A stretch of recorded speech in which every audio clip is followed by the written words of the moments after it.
Hello everyone, and welcome to Straight Chilling. Each week we watch and review a horror film for your entertainment. You can send all questions and comments to straightchillingpodcast@gmail.com, and don't forget to keep chilling. Yeah, we straight chillin', serial killing. 5 cold feelings on the mind, got you reeling. 5-star ratings from the floor to the ceiling. If you catch a 1-star, no time for feelings. Got a team and DJ, all the ones and twos. By the name Elsevier, so don't get confused. So grab a seat by the fire, roast them all with 2. And prepare to hear the legend of the straight chillin' crew. Shoulder stains. What up, nerds? Welcome to another multicultural episode of Straight Chilling. My name's Bob, and I'll be your host for this evening. This is episode number 221, recorded on Thursday, June 27th, 2019. Tonight, we're going to be talking about The Wailing. Before we get into it, let me introduce everyone else on the show. First up, calling in from Washington, D.C., our boy, Randy Gandy G. Landy. What's up? Howdy do, everybody. Your boy's a little lit at the moment. Howdy do. We are 1 minute in, lit. The ding dang dong. Plaza Hotel. I've been drinking old fashions out of a tiki mug all night, so I feel pretty good. Like Feeling an pretty adult. Loose. I'm gonna be saying a lot of things that will get me fired. We only have 1 hour and 59 minutes to go.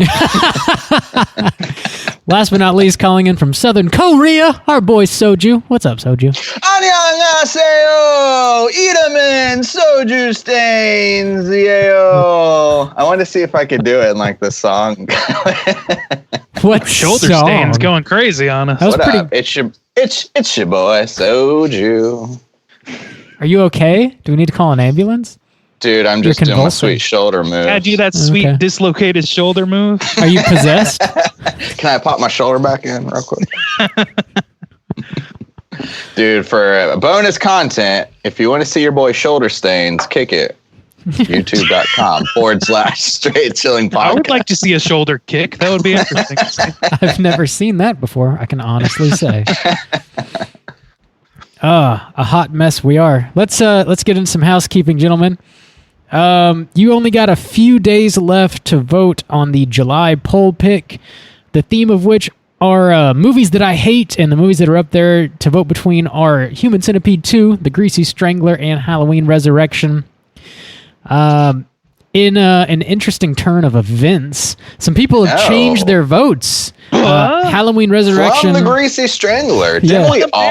Didn't we all like petition for The Greasy Strangler? Like, kind of, but also it's not good, so I don't know. Well, yeah. That is the trap we have as fallen opposed to in. Halloween Resurrection, which, all things told, is a masterpiece. The thing is Bob It's a train wreck.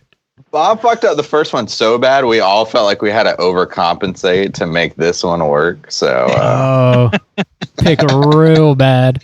uh-huh. Halloween Resurrection is currently in the lead, and if you support us on Patreon at the $5 level or above, you can vote on that. You have until July 1st. Get your votes in. So everyone everyone wait, and then I'll switch over to Human Centipede 2. Really fuck us. We're like, there's nowhere we're watching that movie. Have you been voting, Juice?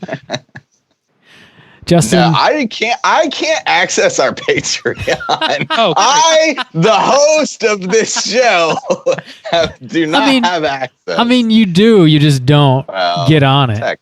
Technically. I was gonna say, like, we can't be voting in our own race blood. That's No. That's some gerrymandering ass bullshit. And I'll know if you do. I see the names. I know. Oh, I couldn't if I wanted to. That's my point. You 100% could, but I'd know. Also, quick shout outs. We got a brand new Patreon supporter this week. Big thanks to Pia for supporting us on Patreon. Pia. Pia. Pia. Let's go, man. Thanks for your support. Thank you. Thanks for helping us keep the lights There's a lot of shoulder on. going. So, yeah, man, I don't know. I'm grooving. We're all grooving now. Juice, how's the YouTube and the Twitching? Good. I finished up Layers of Fear, which apparently I inspired Randy to play. Yeah, I finished it. Have you finished it, Randy? I think one or two more. I'm on chapter 4 or 5. Okay, yeah. So see, that's where I came into this last week. Like I was only had like one box left to unlock. So yeah, I finished it up. I haven't uploaded to the YouTube yet, but that will be up probably tonight. So yeah, it was good. Great game. I love, like, I don't know if this is like a common trope in horror games now, but it's not survival horror so much. Like it's not it's just like exploring, you exactly, mean? like when you die, it's not really dying. Like that sort of thing. Like it's much more like traveling down a river as opposed to sort of like, building a dam, you know what I mean? Sure, like yeah. it's less, it takes less like planning and things like that, which I like letting it wash over me. As far as horror games, I've never seen one like that of my own. So it's like participating in a horror movie. It's so fucking cool. It's just longer, it took 3 sessions. The first 2 I played an hour and a half. The last one I maybe wasn't even quite an hour yet, so it wasn't too bad. Whatever, really great game, really fun. And apparently it has like multiple endings, so I might just be playing it again. Oh, does it? You see me on Twitch. Definitely like missed some key things. Sure. Yeah, so that's cool. Yeah, so check us out, twitch.tv/Straight Chilling Podcast. We do a horror video game every month. I do live streams, and then everything's uploaded to YouTube. If you want to check that out, youtube.com/Straight Chilling Podcast. And next month, I think we're going to try to get some Friday the 13th going. It's summertime. Yes. Almost Halloween season almost for us here at the Straight Chilling 1 crew, week in just like 2 weeks. 1 week away. We're 1 week from Halloween season. You heard it here first. But so yeah, if you want to check this out, we've got games all the way back from January, and we'll be playing Friday the 13th next month with your boy Bob. We'll finally be getting a sex box Blurb. We're going to do it. Blurby. So we're going to get that going. That should be exciting. And then I'm just going to all start picking like co-op games from now on, Bob. You're locked into this now. Oh, shit. It's all downhill. Co-op. I'm a gamer now. Oh, no. Dude, you haven't been a gamer since the old N64 days, huh? That is the days. Truth. That is the Banjo-Kazooie days. What? So, yeah. So check us out. And that, I believe, is all of Soju's housekeeping. Co. Yeah, if you're unaware, spooky season starts by our calendar on July 5th. After the 4th of July, the next big holiday is Halloween, baby. The next holiday. So we're all in. July 5th. Is it early? You bet your ass it is. The founding of this country can suck it. Sorry, Thanksgiving. Eat butts. Because it's Halloween season. What? Oh, shit. The last bit of housekeeping we have is another reminder. We got a live show coming up Wednesday, July 17th, 2019, here in Jacksonville at the lovely Sunray Cinema.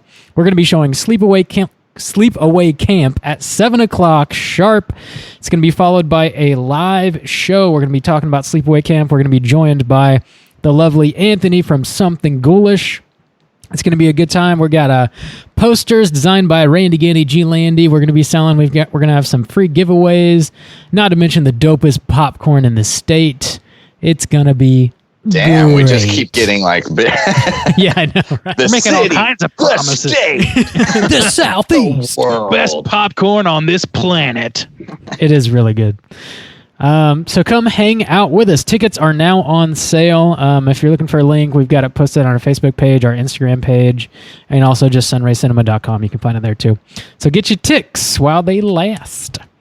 Let's go ahead and get into what we've been watching this week, gentlemangs. Hey gang, what you been watching? Randy, what you been watching?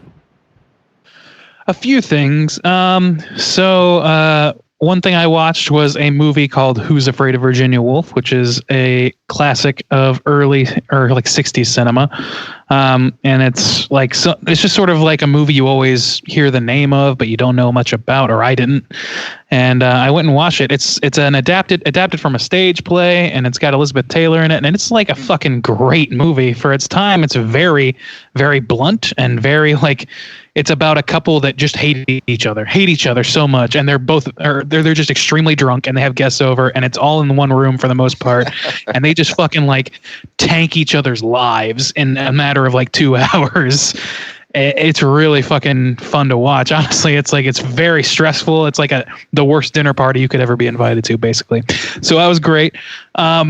On the opposite side of the spectrum, I watched Thor Ragnarok, which I did not enjoy because at the time I was getting a cavity filled at the fucking dentist. Damn. So I got to hear a bunch of Taika Waititi gags while I'm getting my shit drilled. It was not fun.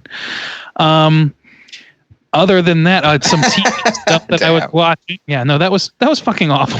I fucking hate the dentist. I'm not gonna lie. As much as I love Little Shop of Horrors, it's a little too close for home. But I also have been watching a couple TV shows. One is Big Little Lies, which I mentioned last week on HBO, which we finished the first season, and I gotta say, I'm pretty much hook, line, and sinker for this show. It's a great fucking show.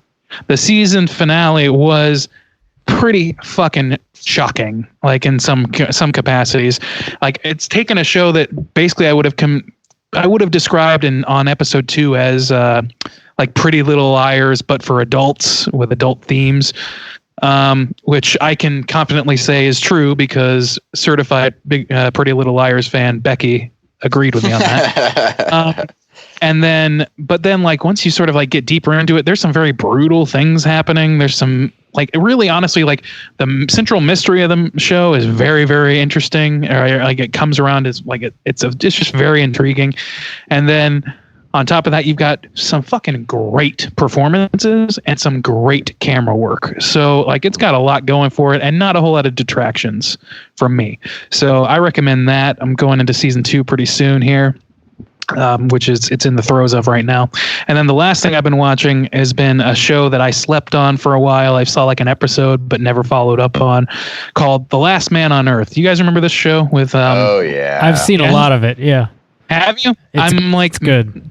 I've been like just now. There were 4. I think it's over now. Oh shit. Okay. But I mean, I feel like I heard that, but I don't know that for sure. But I'm on about midway through season 2, just like shotgunning while I do my animation work and things like that. So it's fucking hilarious. That show really hits that absurd comedy like bone for me. It's so fucking funny. Was it Will Forte? I feel like I'm forgetting. That's his name, right? Yeah, Will that's Forte? it. Yeah. I don't know why I'm like completely shitting the bed with his name, but yeah, Will Forte is like so fucking enigmatic and fun to watch. When he like loses his shit, there's nobody funnier to watch when they're losing their shit than Will Forte. I'll stand by that. So I mean, and that's what like at least the first season is entirely him just losing his shit 100% of the time, and season 2 is a lot more of that too, as well as a bunch of like extended stuff. So I'm enjoying the fuck out of that as well. So I'm hoping to like wrap that up within the next few weeks. Like I say, I watch while I'm working, so it shouldn't be too long. That was one of those shows where like I thought it was really funny and really well done, but also the type of situations and I guess comedy also kind of makes me feel uncomfortable. Like where I'm like, oh shit. Like, I'm kind of shocked that was a network show. Like it's like they say they don't curse. They say like, oh, fart and shit like that. Like they don't curse at all, but like the situations in it are very like troubling in a lot of ways. Like not all of them, obviously. It's a lot of silly stuff too. But like you got like it's a show called Last Man on Earth where Will Forte's the last man on Earth, and he's like just shitting in pools and like masturbating around the clock, and like that's how the show opens. The show opens with masturbating around the clock. The margarita pool. I love that shit. The margarita. I love it. He just lays in it and drinks it. God, that is like pure hedonism. So, you know, how long would it take you to make a goddamn margarita? It would get so high. It would. Oh my god! It would just be warm. Like it's not ice. I guess there's no ice. I mean, you could. Well, oh no, not yeah. No, I guess you could. There's no power in that world. And he's in like Arizona or something, or like yeah. God, that's so terrible. That's right. His actual pool he just like uses as a toilet, and he's got the mini pool he fills with margarita and just like lays in it and drinks it. And he's got a trash pool. Don't forget about the trash pool. Very fucking funny show. I'm really sad that I slept on, to be honest. So, recommend. Juice, what you been watching? Well, I watched a little movie called Child's Play 2019 earlier. Yeah, what's that about? Got a little mini cast on it, and I'm not a proud man, you know. I'm humble. I'm willing to admit that I was wrong about this movie. I went in, you know, expecting very poor results from another 90s horror reboot or whatever, but it actually wasn't 80s. too bad. Yeah, Really? yeah, late 80s. It was. So I mean, it's not amazing. So, and that's. I feel like we're getting a little dangerous because we did a mini cast on it, and like the whole time, because going into it, I kept like shitting on it, like, oh, the doll looks terrible, and it's still the doll kind of doesn't look good, but and all that kind of stuff. But really, I went in with such low expectations that I came out being like, hey, that was actually a pretty fun movie or whatever. So you tricked yourself. Yeah, wasn't too bad, man. And I mentioned it in the mini cast. I'm kind of looking forward to maybe rewatching it around the Halloween season. Like, I think it doesn't like specifically have any like Halloween. I want to rewatch it, huh? Yeah, I would be fine rewatching it. Yeah, it's kind of fun. I'd watch it again. It's kind of fun. That seems to not be the consensus around the world, but I appreciate it. Well, yeah. I have not listened to your mini episode. Yeah, the mini cast. What? The actually, even the Rotten Tomatoes was higher than we expected. So actually, I think I don't know.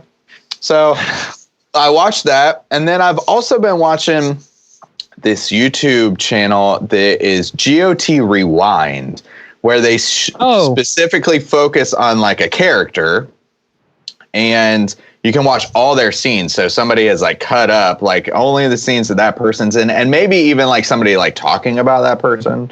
And a lot of it is like these like characters that were like kind of that you didn't like, that over like several seasons you end up like had like, oh, almost an hour's worth of screen time. But in 5 seasons, like it's pretty minimal, but you get to like actually like stay with this person or whatever and see how they influence things in ways that you didn't really realize because you're just watching them straight through. And you're like even Bolton, like Roose Bolton, like when he first came into the show, like you don't really like recognize like him as a person until like the Red Wedding. And then like afterwards, but like showing like his first scenes and like his interactions with like Rob and stuff like that. So they focus like it's got the bigger characters too, but it's cool to like pick out these like smaller ones. You're like, oh yeah, that guy, like the dude who like cuts off Jamie's hand, like it shows like all of his scenes and stuff, and you're like, oh shit, that guy's like, in a lot of it too. Yeah, you're like, oh, he was actually like in a lot of scenes, and he actually like did a lot of things. So it's been pretty interesting, you know, getting that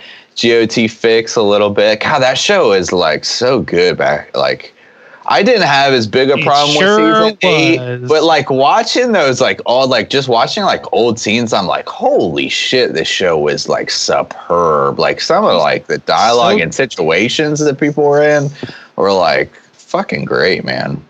So yeah, been watching that. I think that's about it though. Yeah. Cool. I watched a Vinegar Syndrome joint this week. Okay. One of your 7 pick? Yes. So I watched. Okay, thank God. I watched a movie called Demonoid, and this movie is like the biggest nothing of a movie I think I've ever seen. Oh, okay. Pretty bad. Why do you say that, Bob? So there's this demon creature whose hand is like cut off, and you never really get to see like the full creature. It's mainly just about this possessed hand, which in this movie is just a rubber hand that they just kind of throw it around, like as if it was flying on its own. Or they just kind of like pitch it around. It just looks terrible, and you're sort of like expecting in the third act for this like full creature to like form and like kicks some ass, and you just don't really get it. And it's just this little hand, and the hand follows people around and, you know, kills people or what. It's rough, man. It's not a great movie. So would you say it was not worth the $35 steel box? 50, Justin. This Canadian pricing. $8,000. No, they're from Connecticut. A Vinegar Syndrome, that is. No, I didn't pay that much for it, but I wouldn't recommend it. I know you didn't. I wouldn't recommend it. I also watched The Prodigy from earlier this year. It's sort of like The Omen. How was that? Kind of joint. Dude, it was actually like really getting under my skin. Like certain scenes were legitimately creeping me out and like I have making a Korean me feel poster weird for that movie, but Yeah. I didn't actually see it in Korea. I would recommend it, actually. It's not like gonna blow your mind. There's a little bit more to it than just like this kid is super smart. You know, Yeah. there's a little bit more going on. But he does like some genuinely horrifying things, and I found it to be pretty bothersome. Does he take his shoes off in an airplane? He does. That son of a bitch. That's shock. I recommend it though. I think it's worth like a rental if you can. I don't know. I'm sure it's on Amazon for like, I don't know, $5 or whatever. It'd be worth it. I think it's it's pretty cool. solid. Pretty solid. Also, Like I the watched artwork surrounding it. Yeah. I kind of wish they did. That's what you're buying. That's the $35 right there. That's exactly right. It's a work of art. You get in that booklet with all the lyrics in it, you know? I want to know Can't get that exactly. anywhere else. I want to know every word in every song from Trapped. So I'm going to buy it. I'm going to buy the physical copy. I also watched Nightmare Cinema, the Mick Garris anthology. It's actually, well, he directed, like, he kind of put it together. He directed one of the segments, and then there's 4 other directors involved, Joe Dante being one of them. This was kind of a disappointment to me. It's really easy for anthologies to just not really work out, and I don't know that this one worked out. Like the separate segments, most of them were decent, but watching them like one after the other, I just like it. I had such a hard time like really paying full attention to it. It kept losing me.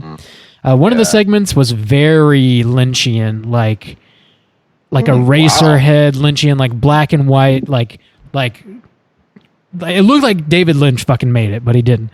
And that just didn't like blend well at all with like one of these other like demon segments, and I don't know, they just didn't. There's like a slasher segment that felt really rote to me. I just didn't like it. Anthologies, man. Yeah. I don't know. The Lynchian one was probably my favorite, actually, and that was the one that definitely felt like it didn't belong, but it was intriguing at least. I don't know. Randy is burnt up. Yeah.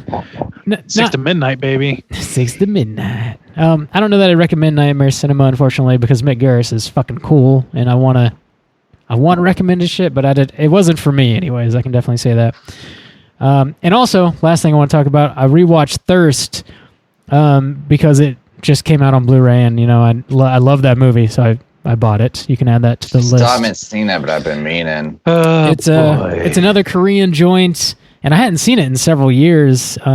But it as I was watching it, it reminded me so much of Audition, because we had just done an episode in Audition. It's fresh in the brain. Yeah. And it would be like such a perfect double bill with Audition, man. It's just like a twisted vampire love story, but it's like, I don't know. It's Park Chan-wook, so the dude that did Old Boy. Yeah. And it's just got kind of that tone to it, and it's like horrific and bloody, but also like kind of sweet at times, and it's just it's a good fucking movie. It's shot beautifully. I really enjoy it.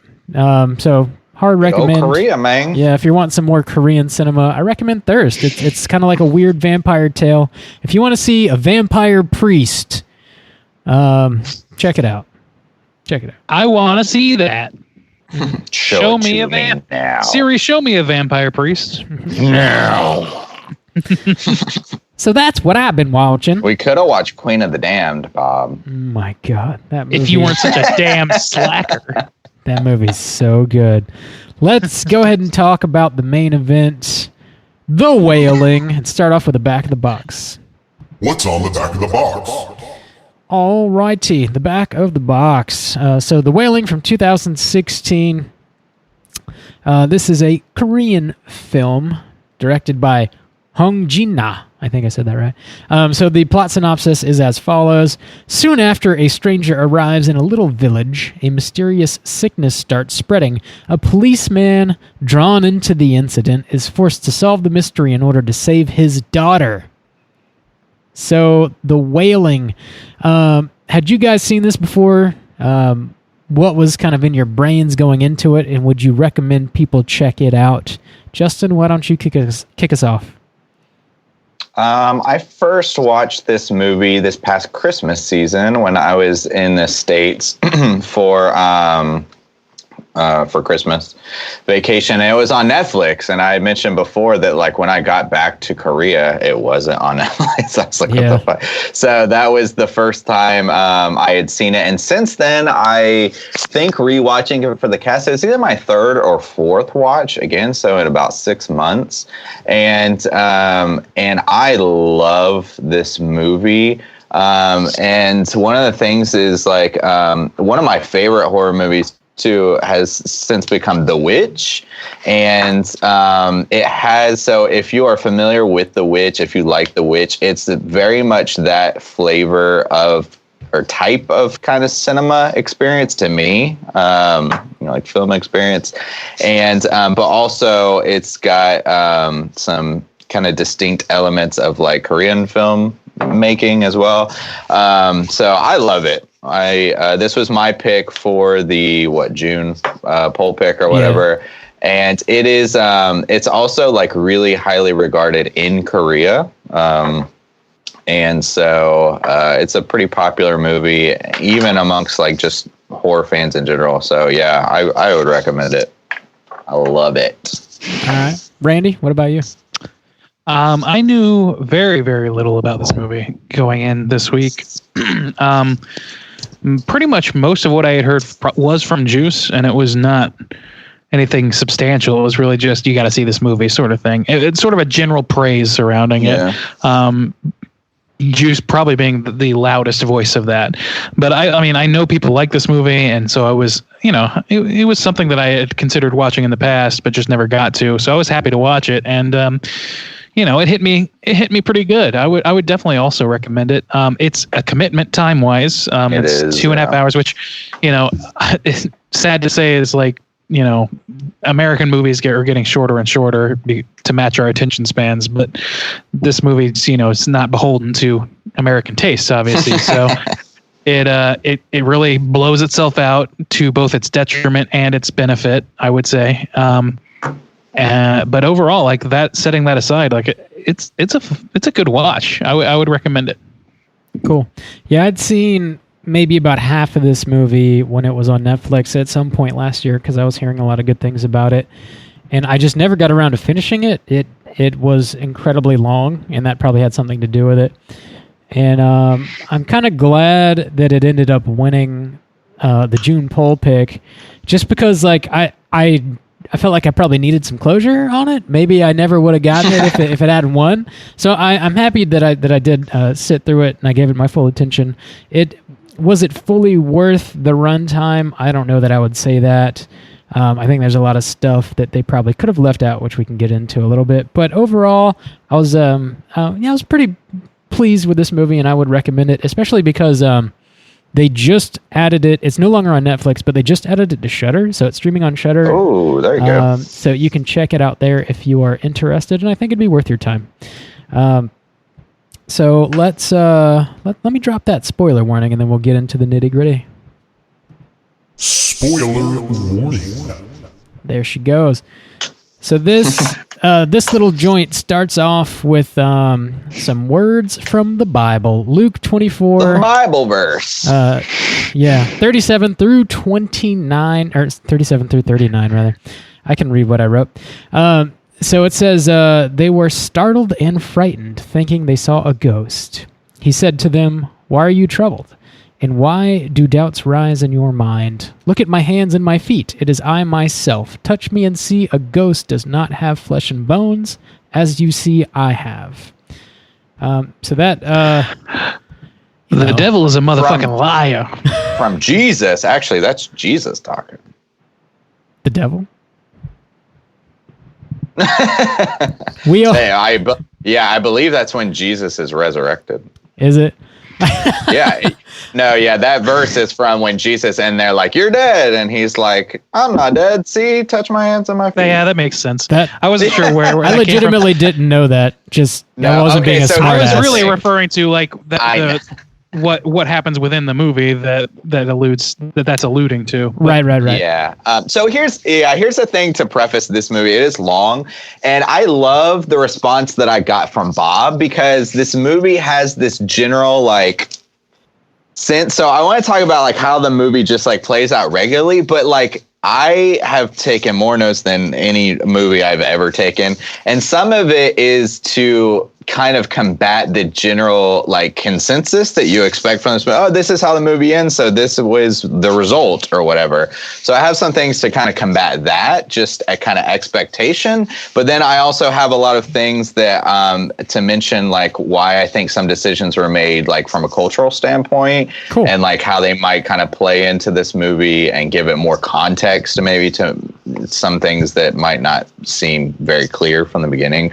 Again, let me go ahead and preface this by saying from my perspective, so I probably will get some things fucking wrong, and these are just things that I feel like I've seen or I feel like I've heard or experienced while being in Korea, so I'm just like pulling from that. So Yeah. I could be completely fucking wrong on some of this shit, So- but I really did try to put in like my work, and like I said, this is probably, I think, my fourth watch this. So I'm really like trying, I've simmered in it a bit. So I'm going to be trying to like pull some stuff out that might be interesting. So you're bringing the perspective of an American who's been living in Korea for like 2 years now. So you've kind of got a decent foothold in the culture, but it's not like you were born and raised there or anything. Yeah, it's not like we are being oppressed. No, Yeah.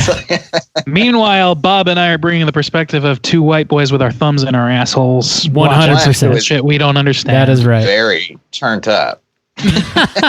We'll I said one who is particularly turned up. we'll just keep drinking, and then everything will work Sipping out. that tiki. Juice, this is your chance. Don't blow it, man. You're representing the gotta entirety of represent. I gotta- Korean culture. This is all on your shoulders, white Bringing man. it. Your students are counting on you. So I will say, though, that this was my pick, and we went camping with some friends when this poll was going on. I don't know, a couple months back. And I was just talking to them about the cast. Most of them were Korean. And I was talking about, we're doing a Korean pick. And, we all pick a movie. And before they even knew what the movie was, they all were like, you have to pick this movie. And it is The Wailing. That's pretty cool. They all said it, and I was like, yeah, that's what I picked. And they were like, it's, by the way, in Korean, this movie is called Goksang. Yeah, Goksang. And The Wailing, they were all like, oh, Goksang. I was like, yeah, that's what I'm at. And so I was really happy that it won. It is like really like highly regarded and like respected. And they're not even like particular like big horror fans, but that's kind of the thing about Korea is it's not as like niche, I guess, like horror in general. It's not like this like subset of film. It's like every year, and they mostly watch like horror films in the summertime, which is weird. So like big blockbuster like Korean films, and they usually have like 2 or 3 a year, and it's kind of like a dedicated like thing. Like this is the horror movie like of the year. That's pretty cool. So it like comes out, and it's usually like during the summertime, and it's more kind of like a blockbuster kind of deal in like that kind of perspective where it's like, Stephen let's King's go get It scared sort of or whatever. Kind of like that. So just kind of from that perspective or whatever. But so that might make it seem like maybe why these movies, it's like not straight horror. Like, I guess, like you were saying, like Thirst, it's like, oh, it's kind of like this romantic thing, but it's also like really gory. So it's not like, let's make this like horror piece. It's just like kind of, I don't know. It's more blended in, I guess. Yeah, that's something about a lot of foreign cinema is they try and incorporate like a wide variety of like emotions, so it can be funny, it can be sweet, it can be romantic, it can be scary, it can be whatever, all at the same time. Well, those are the pieces that ground your horror element. You know, like it's like, you know, it's pretty common in American cinema. We saw like Feast last week was a movie that was centralized on, you know, being about the horror, about the gore, about, you know, all the things that you consider like that we consider like horror trappings. But, you know, and I would say a majority of horror movies, even the bad ones, they're trying to ground it in something else. Like you need something else to sort of tether it to the ground. But yeah, so you have like a character that you can relate to, or you have a situation that you can relate to, or, you know, whatever. Yeah. But, you know, so yeah, that's. So yeah, this. Do you have like I kind of want you to like guide us through the night here a little bit and kind of like. Well, so I wanted to do it because Bob was texting me this week because I've been talking about the Wailing, and he like texted me some of his like first impressions. We never try to talk too much, but I loved it because it was like that. Like, I hope I can like bring some shit to you today to where you're like, I hope so too. Like, oh, what the fuck? So you want us to go first? Well, I mean, let's like talk through like the basic like story. Okay. Yeah. And to me, I want to preface this by saying I like mentioned The Witch in that like I have come to like these type of movies. It is long, but what this does is it like we stay with this character and we really kind of like relate to him. And what ends up playing out is it's like Rob said, it's a little bit of like a whodunit or like, you know, what's going on. Yeah. And at the end, there's kind of like this bit like the ending. It's like all kind of leading to this ending. It's like all kind of leading to this big like kind of crescendo, which is kind of like the same thing with The Witch. Like when I first saw The Witch, I was like, you know, okay, I'm digging this movie, but like the ending is what really like blew my fucking like load. And like this movie, I feel like it kind of does that thing too. Like it all like leads up and then it's got the ending and then you're like, oh, you know, so this movie is kind of like that. It's a big build. So yeah, we have this 2 hour build. 2.5. We have this police officer who we follow. He's like the main guy, and he's just a regular dude. He's in like a smaller, like kind of rural village of South Korea, and it's like present day or whatever. And his name is Jung-gu, and he's just a regular police officer. And people are starting to get like murdered. Which let me go ahead and say, preface this like as a cultural thing. I can only imagine, especially like in rural Korea, like these horrifying murders start happening, and then they make little comments about it, like what kind of sick fuck would like murder somebody, dude. I don't know. I don't have the exact numbers, but I gotta imagine like the murder rate in Korea is like crazy low. It's gotta be like crazy low. So just like also keeping that in mind, like from a rural cop, like, and he's just like a regular cop. Like he, you know, he's used to like maybe like even like thievery has to be like super low in Korea. So I don't know what a typical cop's day, especially in rural Korea, is like, but it's probably really chill. So like they start getting these like gruesome murders where a member of a family will literally like murder the entire family, and they like are showing up to the scene and kind of dealing with that. So that's kind of like a big shock too. Just like murder in general, and like these horrifying murders where people are like stabbed to death and like fucking gutted and shit. What's the first one we see? I'm trying to think. The first one we see is this guy. I think he like kills his wife, and like they're like holding somebody back, and it's like, I'm his uncle. Right. He's like, how could you do this? Yeah. And they're like, oh, he's high on mushrooms, or their whole thing is like he's high on mushrooms. And they even get the coroner's report back, and they're like, yeah, it was all up in his blood. He was like had all this like mushrooms in him, and they're like, oh shit, he must have just been high. But then it just like keeps happening again and again and again, and it starts like kind of picking up to the point to where his daughter gets like possessed. So he has a young daughter, and she's probably around like, I don't know, nine or 10. Something. Hyunjin. Hyunjin is her name. Which, so it's just, yeah. Like, they're like little like family dynamic to start with is fucking adorable. Like it's like it is, they have like a nice fun like family or whatever, and then when she gets taken, it's actually like pretty impactful, I would say, because like I don't know, they have pretty, I don't want to say idyllic, because you know they have, you know, a little minor amount of like just general family tension going on about sleeping in late and things like that. But then it gets sort of like, and like maybe it's because I'm American and I'm acclimating to this sort of like different form of like, you know, family togetherness life or whatever. But like once I like just start to get settled in that, she becomes like apparently possessed in some capacity. Yeah. So like that takeover of her, like, or that like sort of infiltration or that viral hostile takeover of her personality is kind of painful to watch. It was really effective. It really is. And another, goddamn, these fucking kid actors, like we talked about, kills it. Train to Busan or whatever. Yeah. This girl kills it. This little girl like crushes this possession role, and like to the point where it's almost like this is like the Korean Exorcist or something. Like she fucking like. There's some like brutal like scenes with her like where she has to be like possessed, and she like does an amazing job, I think. They have this great like dynamic where she's like incredibly tenacious and she knows everything that's going on in the house, which I don't know how you wouldn't, because they're extremely tightly packed for American sensibilities, I would say. Yeah. But like, you know, like the mom and the dad are like sneaking off to the car to bone it out and things like that. And she knows all about it. And she's like, it's fine. I'm 7, whatever. And it's like, it's very precocious and fun. Yeah. But it's really sweet. Like they, like the dad has some moments with the kid, and like you really feel, it feels genuine. And it feel like you said, like once it hits, they spend just enough time to when it hits you, like feel it kind of in your gut. You're like, oh shit. Like, oh, this like, that's the only bright spot of the show. Like the rest is him. What's his character's name?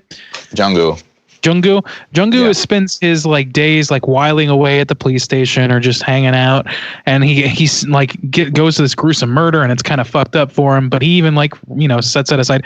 It's just very separated from that part of the movie or that part of his life. Really, you know, they give like so much, because it's a long movie. They have the space to give it plenty of like buffer, and then that buffer just breaks down instantly. All of a sudden, like the way they find out that his daughter is possessed or is involved in this is, don't they go to this man's house? They suspect this Japanese immigrant. Somebody like points him out as potentially being involved, so they go to investigate, and they find this room full of like token treasures from people, including a shoe that has his daughter's name written on the inside of it. And it's got pictures of a lot of the dead people too that we've seen already. Deeply incriminating shit. It is. And then he like takes it to his daughter, and this is the first time we see it, and he's like, you know, did you lose a shoe? And she's like, no. And he's like, this isn't your shoe. It's like she wrote her name in it or whatever, and she's like, no. And then not only is she like possessed, it hits like the implication is that she was like molested or that she was sexually abused by the Japanese man or whatever, because that's what everybody's. Oh, really? No, that didn't strike me at all. I actually didn't pick up on that either. Yeah. Oh, yeah. Really? Okay, because the first one, so the whole thing surrounding the Japanese man in the beginning is all gossip. Like it's like this, you know, this small village, and people are talking. He's like, oh, didn't you know that like that woman, the first one who like went crazy was like, when the Japanese man was like fishing, she was like raped by him or whatever, molested. Remember they had that like thing? And then like towards the end of the movie, somebody is saying like, do you know something about this? And he's like hesitant to say or whatever. Like the whole implication is like, because he's like, did you meet a Japanese? He's talking to the girl for the first time. He's like, did you meet a Japanese man? She's like, yes. And he's like, what happened? You got to tell me or whatever. And she's like, what's the big deal? What's so important about it or whatever? And like the whole, it like keeps building, and like several implications. It's like a sexual kind of thing. That was completely lost on me, but that's a good angle. And honestly, I kind of wish I had caught that. Yeah. Like as in terms of the journey, but I immediately was like, okay, well, obviously she has been infected by some sort of otherworldly thing. And I think because at that point, everything that had happened had sort of like pointed in the direction of it being otherworldly. Whether or not it actually was or not was kind of the question, but it seemed to point that direction. Like our first killer was like glassy eyed, like full on like no pupil situation going on. And they're like, that doesn't happen naturally. So, I mean, unless you got like instant cataracts, that's not happening. So like that dude like was fucked up. And then you have like everybody everybody involved has a rash of some kind, which I guess it could be sexual, but it's not. With the exception of the little girl, it seems like it's just sort of all over you.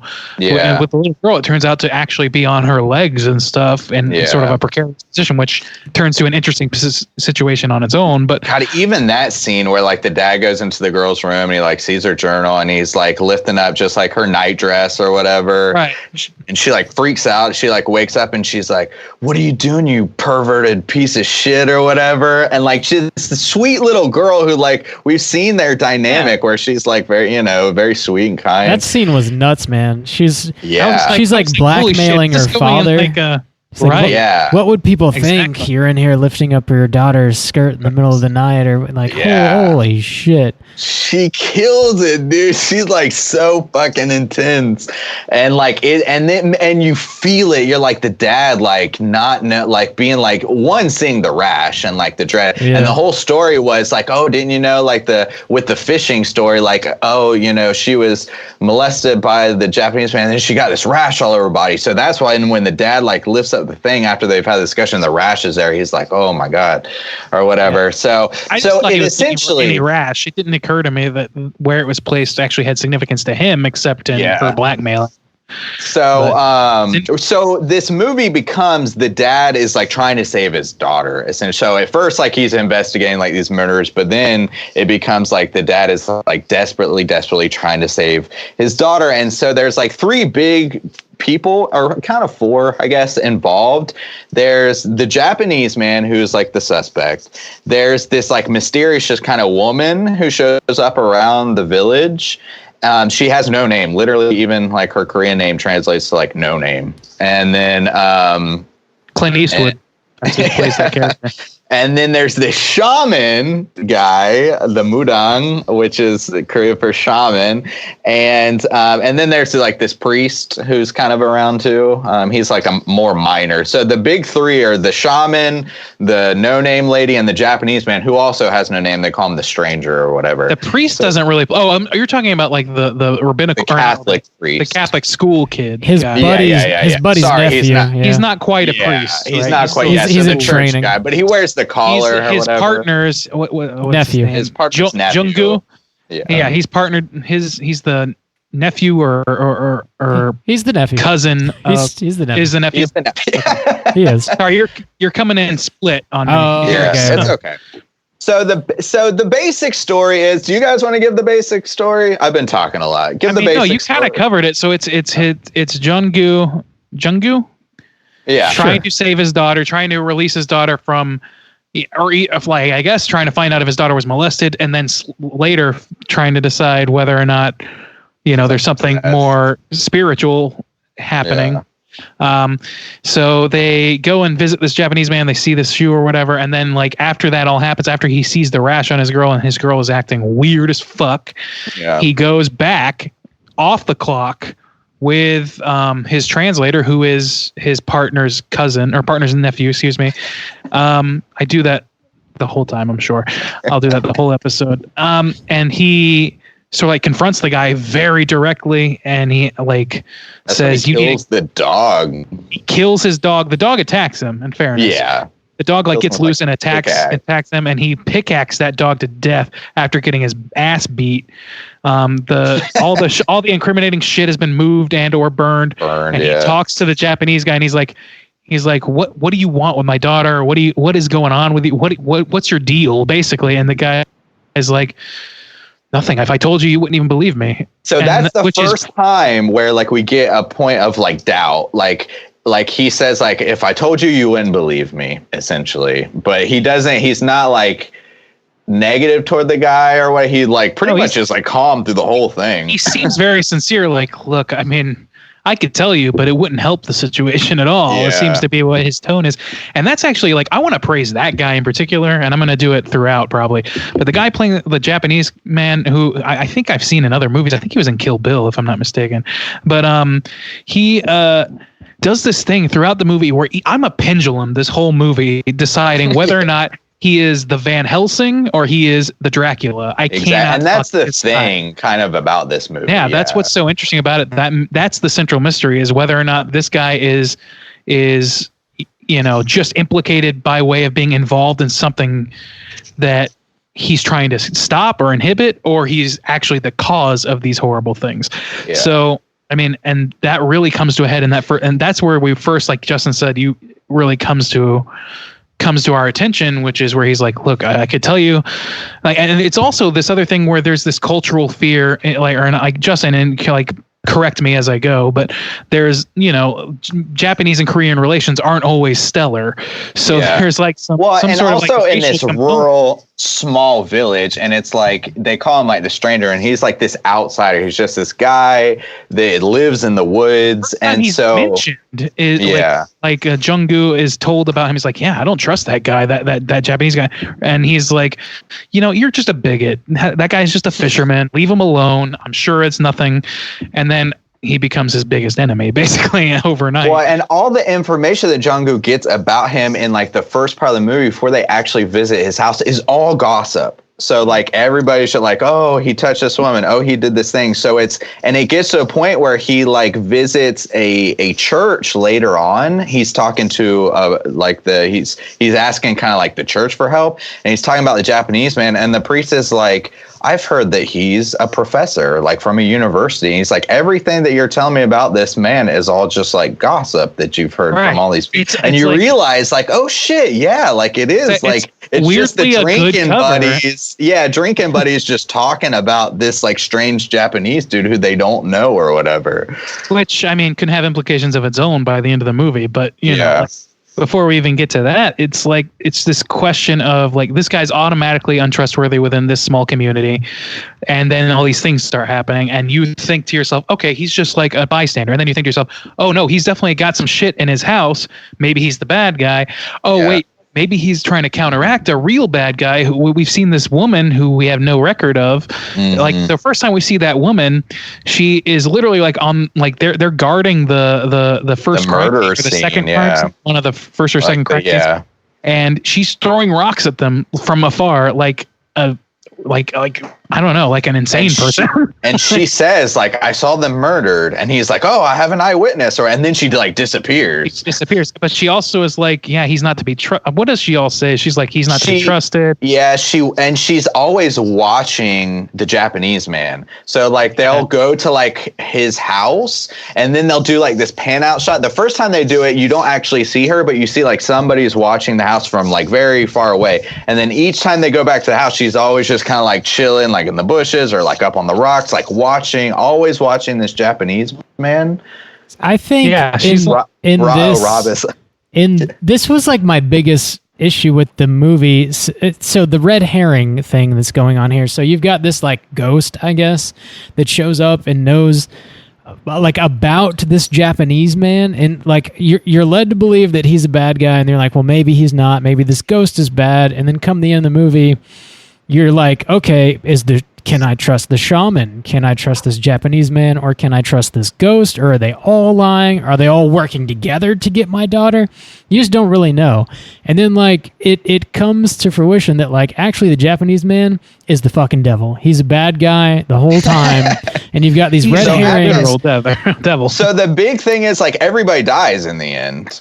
Like the little girl stays possessed and murders her family like everybody else or whatever, like every other like situation, including her father, and the Japanese man is confronted by the priest. I'm going to call him the priest just because it's easier. That's fine. That's easier. Yeah. The guy who works for the Catholic Church, and he literally becomes the devil, like the Christian devil, like the horns and everything, like horns. That scene and was kind of fucking awesome. I loved it. It reminded me of Haxon a lot. Yeah, like it's that sort of like is fucking dope, dude.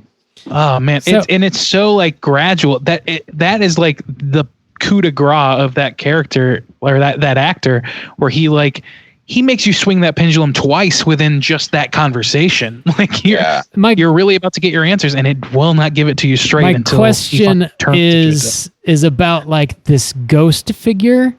Is there any sort of like cultural context regarding that? Is that like a stereotypical type of character that's like watching, or because I don't understand its point? No, so here's what I want to talk about in like just a lot of the themes of the movie and a lot of like. So Rob was like, oh, like we thought it was the Japanese man and it was the Japanese man. I was like, so I want to be like, is it the Japanese man? So like he becomes the devil and so Rob's like, it's a Japanese man, but really like, is it the Japanese man? I think that's like the question I want to like bring up and like some things I want to point out that it's like not the Japanese man. And then also the real point after that. But to start that off, I want to say like, this movie is purposefully, I think, filled with so many dichotomies. You have this pull between, and we'll talk about like young and old. So you have Jung-woo is like the middle. He is just the medium. He's just a regular dude or whatever. And he is always influenced upon by things like young and old, Christian and like shamanism, which is like kind of like based in Buddhism or whatever. You have this constant thing of light and dark, literally all white or all black throughout this whole movie. You have the Japanese, Korean influences. You have this Western/Eastern, like even in the medicine, they go to the doctor, then they go to the acupuncture. Like he is constantly in the middle and he is constantly influenced between like two dichotomies always in this movie. And I want to like talk about some of those. So the big one is like the Japanese man and this woman or whatever. So Rob thinks it's like, oh, it's like the Japanese man or whatever. But some of the things, okay, so I guess the argument can be made. It's not the Japanese man. It's actually the woman. It's actually, she is the bad guy or whatever. And she wins in the end.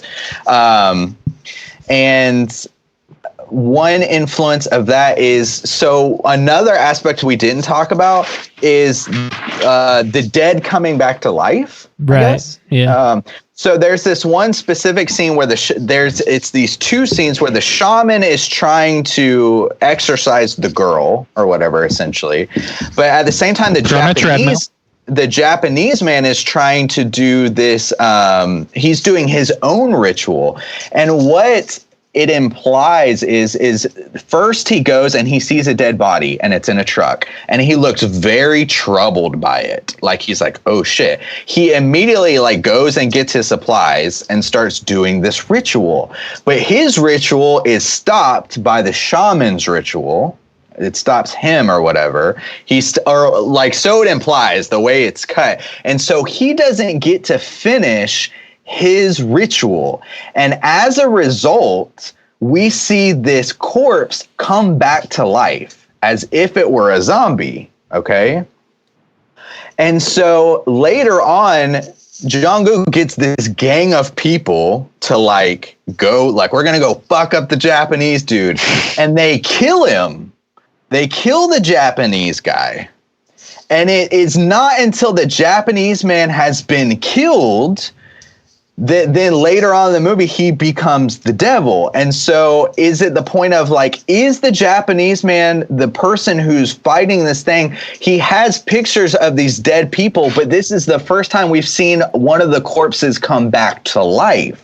So is it the Japanese man who's doing this ritual that is keeping this spirit from possessing dead corpses and bringing them back to life? And it's not until the Japanese man is killed that he then reveals himself to be the devil. Like, so like is the spirit showing dominance and like, I beat the shaman who's like trying to fight me and like taking over his body after he's been killed by the mob of like guys or whatever. And there's like several things to like show like how it like kind of builds to that. So you're like, oh, it was the Japanese man. But in the end, the lady, you're like, oh, he had all these pictures or whatever. But in the lady, she's wearing possessions from all of the dead people throughout the film. So we see there was this lady and she was like wearing a shawl, and then we even see what's her name, the little girl's like hairpin,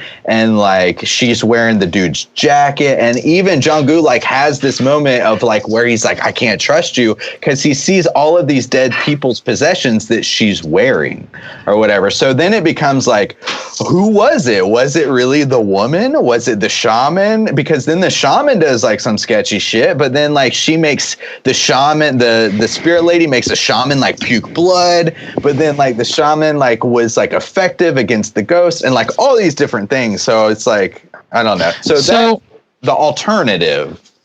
Yeah, I was gonna say. So like let's go through like at least for my sake. Like I want to go through what I took from the end of this in terms of like who was responsible, who's doing what the roles were. Yeah. Like, and I think this is what you're describing as sort of like the baseline opinion. But it seemed like to me, like obviously we obviously know in some way, our Japanese man winds up being the devil, and he does like this amazing job of fooling you throughout. That actor does, and making you sort of like sympathize with him throughout in some capacity, or at least doubt him as a villain. And then you have this mysterious woman who is sort of the same deal, but she does it by like being sort of like hands off and just sort of being very cryptic. He seems very human, but he's the devil. She seems very inhuman, but she's an angel, and that's sort of like how things end up lying. I took it to be sort of like the shaman and the devil were in league together. The shaman being sort of like he's just a Pharisee. He's just out there like pretending like he's solving the problems when he's actually contributing to them in some capacity. He got interrupted in his ritual. Maybe his ritual was a death ritual for one of the people in the house, one of the family members, as opposed to for the devil. But we saw the devil like take damage from it, or take damage from something. Like he was hurting by the end of that whole ceremony battle scene, which was awesome, by the way. That whole like those two, that battling shaman, battling rituals. I thought that was really done, and it reminded me a little bit of Suspiria 2019 or 2018. I want to point that out too, because that's another, like, the way it's misled is right after that we think like, oh, like the shaman's doing his ritual, which is fucking awesome, by the way, and that whole scene, and then the Japanese man drops, and then after that we see like the woman show up. So the whole thing is like, oh, the old man has been like defeated or whatever. But then like the woman shows up at the old man's house, as she always does, like watching him, like creeping on him or whatever. And she doesn't show up until Jung-gu stops the ritual. So Jung-gu's like, stop the ritual, like, oh, you're gonna kill my daughter. And then the Japanese woman, isn't then that the woman shows up. So it's like, okay, well, was the ritual like keeping the woman back, or was it keeping like, or did it? And so you don't know. Like, okay, was it the one? So the ritual stops, and you're like, okay, see it stopping the Japanese man, but you're like, is it the woman? Like, I don't. There's so many things too. So why the hell would the Japanese man just turn into the devil at the end? Like, so he dies, and then is he just possessed by the devil? Why is he the devil? Why has he become the devil? Like, why is he become the possession? And I think, so another thing is, so the point, so I wanted to bring up some things to where like, maybe it isn't like the doubt, maybe it isn't the Japanese man, maybe it's the woman. And another thing to point out too, is they never really bring it back, but the first guy, they're like, oh yeah, they sent us back the blood work. He was like filled with like mushrooms or whatever, like because they were like, oh, he's high or whatever. And another like distinction, another kind of dichotomy between these things, which I think is like a metaphor for something, or like alluding to something else, is the woman, she always uses like herbs. So she's like, I set a trap for the guy or whatever. And you always see it's like these herbs combined, where the Japanese man is always represented as like, he's always devouring like raw meat or whatever. And I think it's like this allusion to like Cain and Abel or whatever, because Cain was always like, they did a sacrifice to God where like Abel sacrificed meat and Cain sacrificed like his he was a farmer and sacrificed like vegetables, and like God found it displeasing or whatever. So I think that's like another thing. But what I think the thing that I think is important, I wanted to show that, like, I think it could be the woman, but what I think is really important is that you don't know, you can't know, and the whole thing is like Jung-woo is our guy that we follow and we sympathize with him, and he is the medium, and like 3 or 4 times, I think, everything is influenced on him. So even like his mother is like, we need to call the shaman. His partner is like, I brought the priest. Like everything is influenced on him. And several times throughout the movie, the shaman tells him, no matter what happens, you need to believe in me and do not interrupt my ritual. This is going to be a crazy ritual. Don't interrupt it. He interrupts it. Mm-hmm. He then goes to seek the Catholic Church for help. And he says, you need to trust the doctors. Everything, like you're going after this witch hunt of the devil, you need to trust the doctors or whatever. He doesn't do that. The woman tells him, like, you need to trust me. Because I am setting a trap, and if you go and he doesn't do that, or the trap's in, and I think the thing is like sympathizing with Jung-woo, and like I feel like it's this, I can talk about it more from my perception of a cultural representation of like, and how it got there. But I think the thing is like, he doesn't know.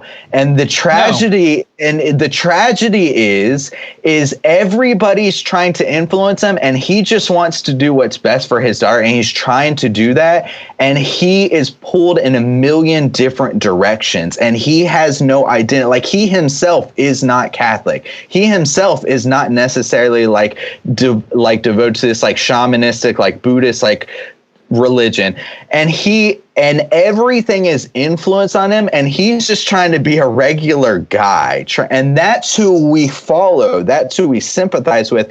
And at every turn he feels betrayed or misled, and it ends up like killing him or whatever. And even the shot, like everybody just says, trust me, trust me, trust me, trust me, and at every turn it gets worse and worse and worse, to the point where his daughter like kills his entire family or whatever. Man. I see what you're saying. To the end that, like, you know, we're talking about who's culpable, and like I think like it's pretty obvious that the reason that he, you know, sort of that those things are thrust upon him, people are giving him all kinds of different advice, he's taking all of it, and they're all letting him down a little bit. I mean, he's our pivot character. He's the person that we're supposed to identify with as people who wouldn't know what to do when our daughter started acting this way, or like, you know, like he's the person, like he's going through this thing, and what do you turn? You turn wherever you can. You try and like believe in something enough to where it'll solve the problem, and then you're like, that's the proof in the pudding. But he doesn't like. He's not sure, because like he's a modern person. He knows there's value in blood transfusions, and there might be also value in rituals. Like he's split between these two. That's the dichotomy. But I don't know about whether or not, like, I think it's pretty clear that that you know, the Japanese man is the devil, the shaman is his cohort, his accompanist or whatever, because like for like the proof positive for that to me is that we see the Japanese man take a picture of one of the dead people before anybody realizes he's dead. After like his family's murdered, they show this murder scene. It's like, oh yeah, this guy Jun Park or whatever his name was, yeah, he must have killed his family, we can't find him.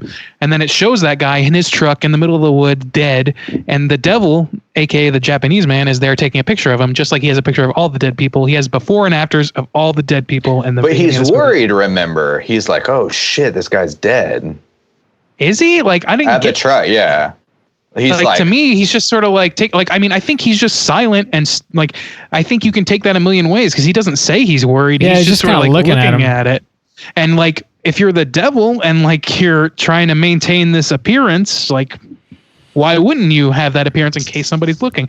So anyway, but like setting that aside, but like also we see, and this is the proof, like I was saying, the shaman takes a picture of all the dead bodies of our primary family after all that goes down. So clearly, and I think that's why that scene is so important too, because he finds the dead body.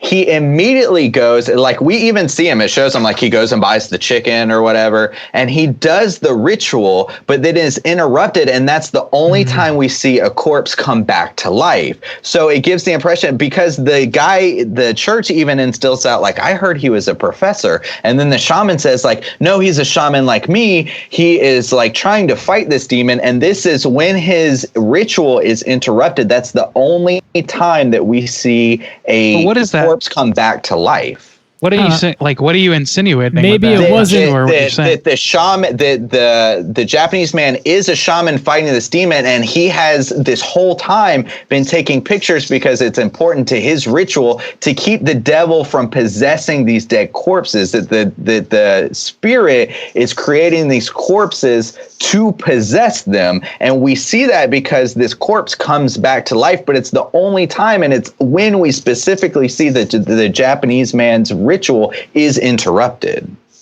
and then it comes back to life. The corpse, all the other corpses don't come back. I don't know. I don't see that so much. Specifically shows it in those moments. I think that, like, insofar as they kill that corpse, and that's the whole thing. They then kill that corpse, like they put a rake into its head. But the Japanese man, they kill him and then just dump him over a cliff. And so it's not like decapitated. It's not buried. Yeah, I didn't see him as dying, and they didn't, like, he just fell off a cliff. They didn't kill him and then threw him off a cliff. He just fell off a cliff. They ran over him. They like ran over him. Because the woman engineered a situation where he would run in front of the car. No, I don't know. If you want the ending of this movie to be so damn ambiguous, I don't understand why you make the Japanese guy the devil. I don't understand the choice. Okay, that's a great point. That was another thing I want to bring up. He literally looks like the Christianity devil. And I think that's the big thing. And from a cultural standpoint, kind of one of the things I want to bring up is like the Tao and why these dichotomies are so important, and why Jong-gu is our guy that's influenced from some of these things. I think it like has a cultural thing to do, because Korea kind of feels like that. I was going to say Japan actually occupied Korea from 1910 to 1945. And I was talking about an earlier movie where it was set during that time, and literally they would like make them take like Japanese names and like count in Japanese, and like they would like destroy like monuments and like set these up. So that ended in 1945. Then the Korean War happened in 1950. Okay, so and then 1953, which was when America started influencing Japan. So I mean Korea or whatever. So then they start occupying that Korea. So officially, the majority of Korea is like non-religious or whatever. Like, so the majority, but the highest like denominated is actually like Christianity or whatever. So like the majority of people say like, I'm not religious, but then the highest is like Christianity, but you can like go see these like Buddhist temples. I think one of the influences showing like these dichotomies are so important is like Jong-gu is like of this generation where his mom or even grandparents could remember like from this old school, like, oh, it used to be like Buddhism and shamanism and like, oh, Japan, like we hate Japan and stuff like that. And then you have his daughter who like doesn't know any of that. It was coming up in a much more Western like Korea, influenced by like the Catholic Church and stuff like that. And it feels like this identity crisis almost, like where he's in this in-between generation where they're like, is it shamanism? Is it Christianity? We see like the doctor, but he goes to the acupuncture guy. Like, is it this Western medicine? Is it this Eastern medicine? Like everything is influenced upon him. And I think that's significant in that it leads to his downfall, to where he's just like, I don't know who to trust. I don't know what to do. I'm just trying to do the best I can. And he ends up dead. His whole family ends up dead. Right. But that's true no matter how you interpret it. It is. All but that's like, true, no matter how you the interpret idea of like the Japanese man's bad, and he like becomes the Christian, like literally like the devil, to the point to where he's like red and has horns.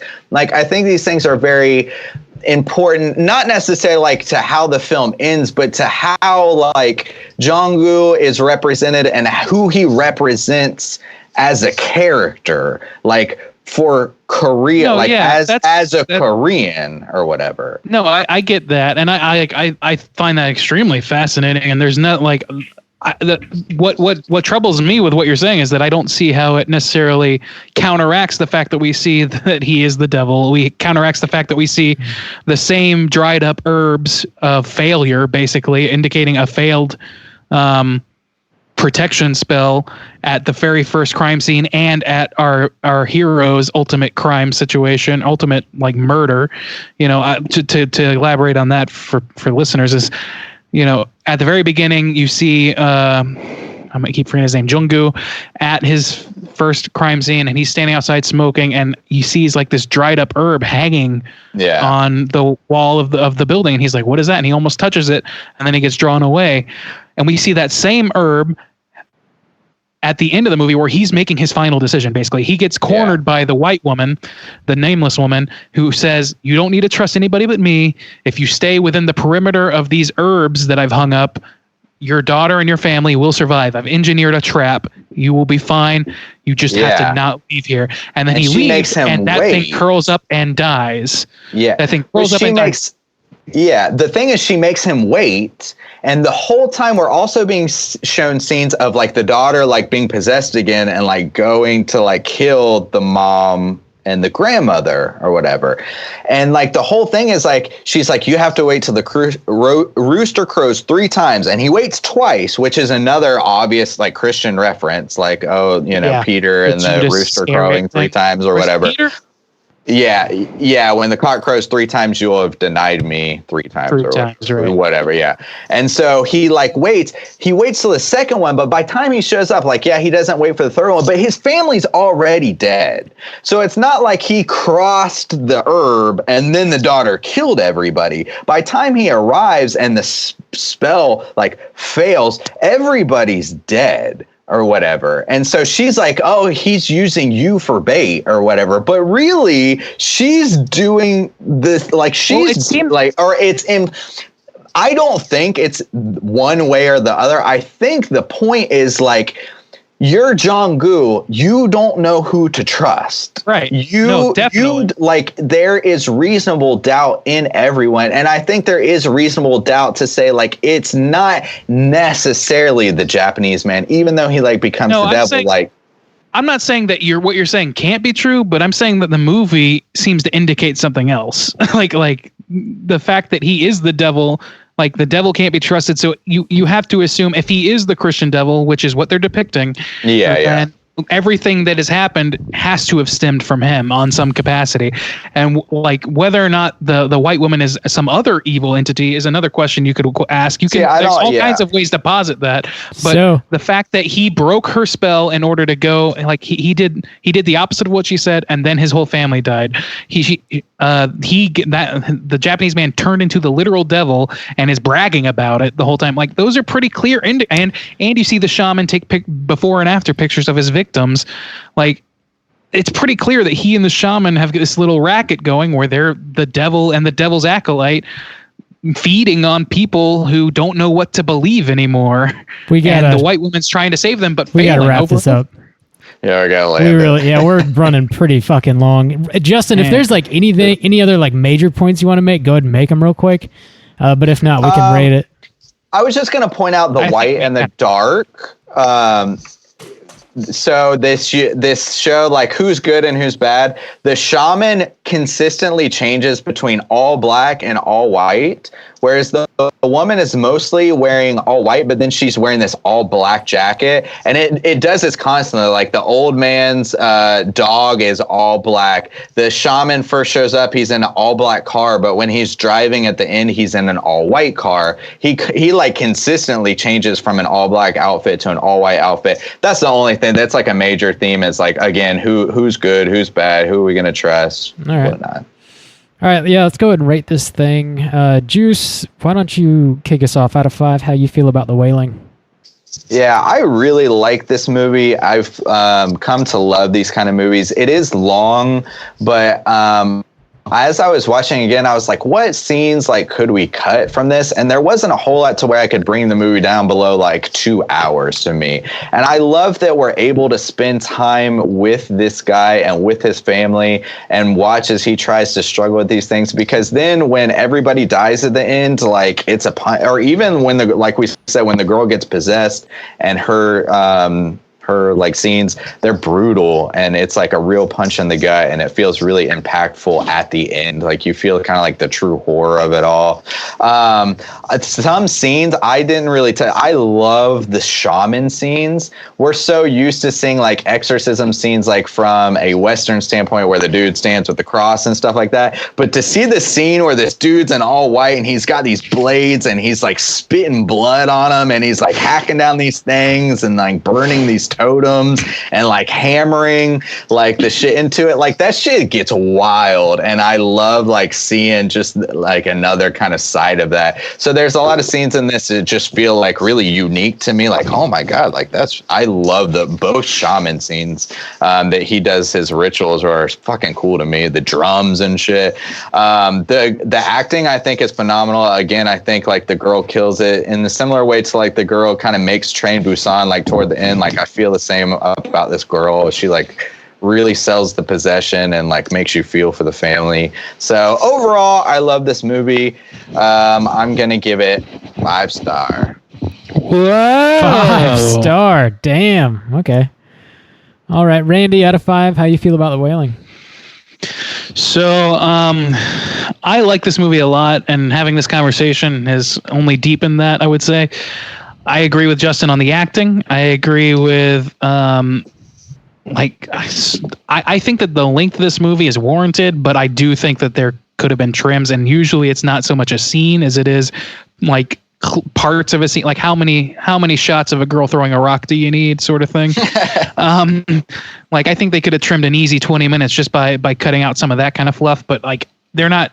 The fact that they're not interested in trimming fluff is also kind of like admirable in my account, because I like a slow burn, so I'm not complaining about that so much. In terms of like cinematography and stuff, I thought it was really, really good, and like I wouldn't say that it was groundbreaking in that capacity, but I really enjoyed it. The sound and editing, like everything seemed to work really well, and the central mystery was really good. What I didn't. I wanted to also bring up that I thought this movie made me think of Junji Ito, who we brought up, I think, before, because Cesar introduced Rob and I last year to Junji Ito's work. And it's sort of like this almost like Lovecraftian horror set in the Far East. He's Japanese, obviously, but sort of this, sort of like it's not so much the setting as it is sort of like it's like a combo of like Dracula and Junji Ito aesthetic going on here, which I really appreciate. That little girl and the Japanese man, they kill it, because the little girl like really makes me feel the transition to possession, and the Japanese man really makes me feel the pendulum swinging back and forth between suspicion and whatever, and confidence, I guess, or whatever, yeah. Feeling like he's responsible for the devil, or he's not, that happens so mane times. Like, I'm very impressed with that. Very impressed, because I feel like I've seen enough of like possession and these sort of like whodunit sort of horror movies where I feel like I can pick him out, and he really threw me for a loop a few times. So good on him. And I don't know, I think for negatives, I don't think that like just purely on an enjoyment level, it was like as heady of an experience as like The Witch was to me, which you brought that up. It wasn't as heady of an experience as Train to Busan was for me, since that's from the same region. And a lot of that has to do from Train to Busan is it's not so blood pumping. And with The Witch, it's might be because I'm just not less culturally familiar with it. But I think that what I saw of this and just getting to know these characters and stuff, I think that it's a really good story. And I think that what you were describing, Justin, this man who's unsure what to believe in order to save his family, like that came through in spades. So I think they killed it on that front. Whether or not, your conclusions are the same, that story is intact. So, and that's culture aside, like that cultural confusion on his part was bled onto me because I was culturally confused because I don't know any of these particular cultural cues. I don't know. I think that it was out of 5 stars. I'm working on it. You gotta chill, bro. I like this movie. I think that I'm gonna give it a 4. I'm gonna give it a 4.5. I think that's fair. I don't think it's quite a 5-star for me because I do think it's a little bit long, and I think that I don't know, like some not the acting, but some of the characters are a little bit too, like, I think I'm thinking specifically of the ghost woman. I think she's just a little bit too oblique to where the point where like I don't get a sense of what her character is by the end of the movie. I just know that she's somehow otherworldly and she's got an agenda that I still don't fully know.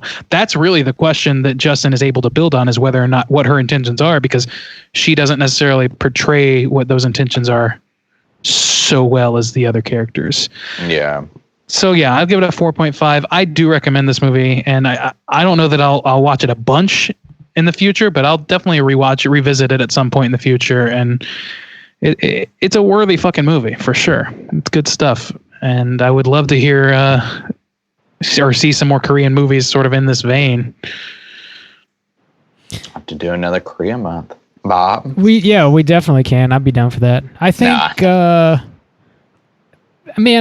This movie is just not for me, I guess. I don't know. Like, technically it's great. It looks great. It sounds great. It's very well put together. There's like some pretty funny sequences. There's some pretty horrific sequences, but like as a story overall, like it's just not really, I think it's crazy overrated, to be totally honest.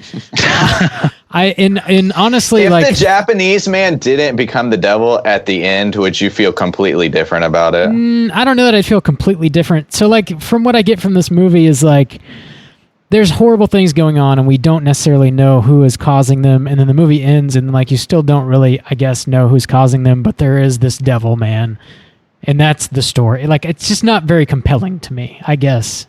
It's long as fuck.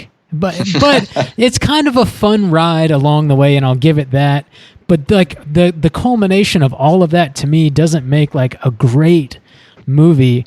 I'll give it to the Koreans though. Like as far as the Korean films that I have seen, they're phenomenal. Just to me, this is sort of at the bottom rung, and I'm sure there's a lot of stuff that's lost on me. Just like, you know, cultural stuff that I'm not picking up on. I'm absolutely sure that's going on here. But it feels like probably for this specific movie, you would benefit greatly if you were like cued into that sort of stuff. Yeah. And I'm just definitely not. So like I don't know, the story overall just feels sort of like it's sort of wandering around, and maybe it's making a point that I just don't get. But I don't know that it is making a point really. And it's definitely an investment for just sort of like a whodunit that ends in, I don't know. You know, it's not that compelling to me. See, you like. I don't really think it ends in I don't know. To me, it doesn't. See, the thing to me, you really like The Witch too, right? Like, you really like The Witch, and you love the ending of The Witch and stuff like that. And without giving too much spoilers away, see, the way I see like The Witch is like some people say like there never was a witch. Like even though like we kind of see a witch, and then some people say like no, there's definitely a witch. And then it's same thing with the ending. There is no devil. There is a devil or whatever and stuff like that.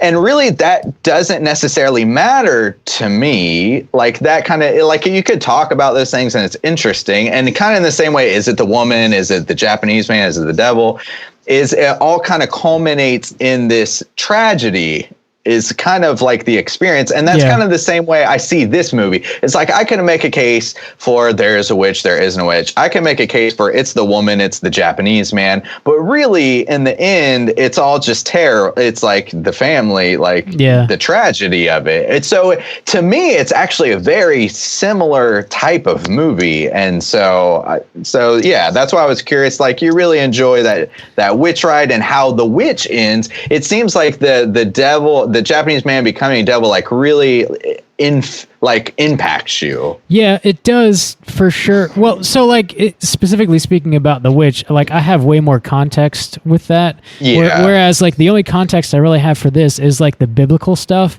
and I have limited context there for sure. But you know, when I see the devil, bad man. So if it's supposed to be that ambiguous, like why do that? I don't really get that. But even so, like either way you read the story, like the Japanese man is the bad guy. That's the story. Still not that compelling. You don't know who the bad guy is. Not very compelling. Like either way, I just don't really like it that much. So that's just me, though. That's my opinion. It's still not a terrible movie. I'm gonna give it a 3. Like, and I'm sure, like I said, I'm sure I'm missing some stuff here. But I'm gonna give it a 3 out of 5, and that's gonna put our aggregate at a 4.2. Let's go ahead and jump over to the Rotten Tomatoes segment and see what the users and critics think of The Wailing. Certified fresh to death. Take it away, Juice. All right, now we're running long, Bob, so let's get into it. We got 80 critics over here, okay? So let's go around the table and see what these 80 critics think of The Wailing, aka Goksung. So let's start. Randy, you want to kick us off? Sure. I'll guess an 85. 85, all right. Robert? I think I saw this actually on accident, so I'm not going to partake. Wow. So Randy's going to win by default. Yeah, I just remembered. I'm sorry. What did you think you saw? I think I saw a 99. It is 99% absolutely certified fresh from Rotten Tomatoes. Critic consensus is The Wailing delivers an atmospheric, cleverly constructed mystery whose supernatural thrills more than justify its imposing length. So if ever your boy Soju was a man of the people, here it is, right here. Today 99. Is the day. Well, they're not. The critics are not the people. Well, friend. okay. Let's get to the. Justin's a suit. Let's get to the people's. Get him, Bob. Do you know the damn audience score before we start? Okay. No idea. I'm gonna give Randy another shot because you. All right. So Randy, or I'll let Randy choose. Do you want to go first or second, Randy? Oh man, I'll take it at the half. Let Rob go first. Okay. I was like, I don't know. I think this is the half. I think we're at the half right now. I'm sure it's very high because I haven't heard a single negative thing about this. So I'm going to go 90. Okay, 90. Randy? Yeah, that's fair. I really don't know besides sort of like a few people's opinions. So I'm going to guess. I'm just going to stick with 85. I just feel like that's a safe number. Randy is going to take it. Not quite as high as the critics, but it is 81%. Hey. So user rating twice. 6,806. Yeah, this is Randy's like 4th week or whatever. So boom, he takes it all. Tears in my eyes. So overall, positive. I wanted to see all these critics. On the front page, all the critics are positive. I was going to see if I could see one of the negatives, but it's since it's like a 99%, there's only got to be like one, I guess. So everybody's just like a complex Korean horror with surreal village feel of Twin Peaks. Whoa, is what a top critic says. A complex Korean horror with the surreal village. A complex Korean horror with the surreal village feel of Twin Peaks. Sorry, one more time. What was that? Oh my god! All right. By turns funny and despairing, this village noir brings the horror of uncertainty. So yeah, overall, big positive on this one. I guess. Randy, do you have any trivia? It's no vinegar hole, Bob. Sorry. It's totally time for trivia. Take it away. So some quick trivia. I'm just going to kind of like shotgun through. I'm going to try to. So some trivia for this movie. For his ceremony scene, actor Jung Min Hwang filmed for 15 minutes without break. It was one long take scene. So that ritual that was done by the shaman was entirely one take, which is believable, but also still, it's a really like just the fact that they're dueling by ritual is something so interesting to me. I like that. And again, it reminded me of that Suspiria scene with the dancing and then the girl in the basement and all that stuff. Yeah. Which was another the scene movie Rob hated. Yep. Rob just hates good things. I don't hate that movie. It is better, man. Keep going. Moving forward, according to director Hong Jin-na, this movie was made on the basis of folk religions in Korea and Nepal and on Catholic faiths. So this, again, like sort of has that sort of basis, in fact, or in historical, I don't know, stuff that The Witch had. I think that's a pretty apt description because that movie was also based on like firsthand account or whatever, or supposedly firsthand account. It's like that. And it seems like this is also, or at least secondhand. The white woman collects upper body belongings from the villagers to protect them, and the Japanese man collects lower belongings like shoes to curse on them, which is interesting. I wonder if that's a cultural thing that we just don't know about. So like the fact that the hair barrette is from the upper body seems to count, and the shoe, theoretically that's supposed to mean something. This film mentioned directly and indirectly all the biblical sins. All of them. That's pretty impressive. Exorcism scenes by the Japanese. I assume it means the 7. I think the 7. Yeah, but I'm assuming that too. Exorcism scenes by the Japanese man stem from shamanism in Nepal. The stone throwing by the white woman scene alludes to the utterance of Jesus in John 8:7, which is, he that is without sin among you, let him first the cast stone at her. So I don't know, that might be a reach, but whatever.